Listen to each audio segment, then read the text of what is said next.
What today is about is we are starting to look at what we call physiological adaptations, or S should be there, physiological adaptations. So physiological means basically anything to do with our body in terms of the processes which make it run. So things like our heart rates, things like our aerobic energy systems or anaerobic energy systems, that's all part of our physiology.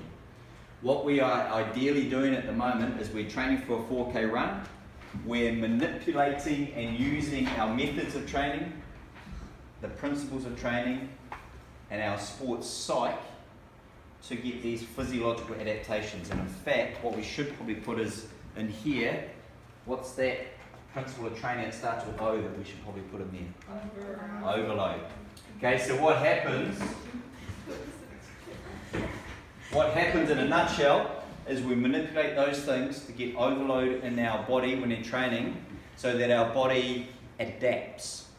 So when something adapts, it changes, okay, so that it can survive better or be more efficient.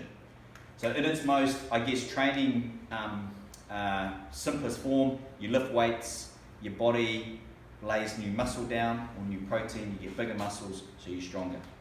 Okay, that's a physiological adaptation.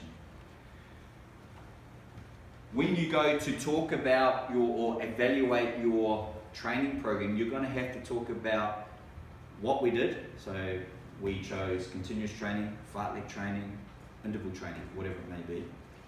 Then you have to talk about how you did it. Okay, so this is the program that we did. We did interval training by doing it like this, and you've already pretty much done it here. You would just pretty much just expand on that. Okay, and then you would say why. Okay, so what I mean by that is, why have we chosen continuous training? Why have we chosen interval training? What are we trying to get out of that? And a lot of that justification of why you've chosen it will come down to our physiological adaptation that you're hoping to get.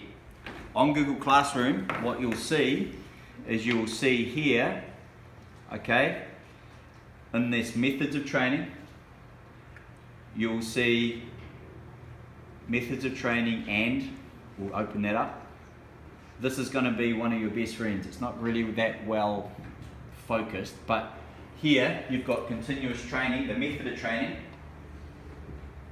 the energy system that it's likely to improve, which is the aerobic energy system, and then it's got training benefits. Okay, so this is where you would start and go, okay, so why do we choose continuous training? It says here in that training benefit columns, it says increases in aerobic endurance. It then says increases muscular endurance. It gets hypertrophy of the heart. We increase in lung size and volume. All of these things, some of these words you might be going, what the hell is that word? Well, what we've got then is you would go then through to here, and you would go down to the exercise physiology section,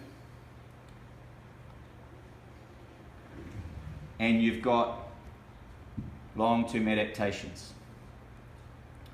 This is for Splash and Dash. I did it for you before we actually had changed the 4K run. So you go, what is hypertrophy of the heart? You go increased heart size. That gives you the breakdown. It's a multi-chambered muscular pump. When you train for the hackathon, it must beat faster to respond to increased demand for oxygen and nutrients from the muscles. Just like any muscle, it grows in response to training. A bigger heart means bigger chambers, which means more blood moved each pump of the heart. Okay?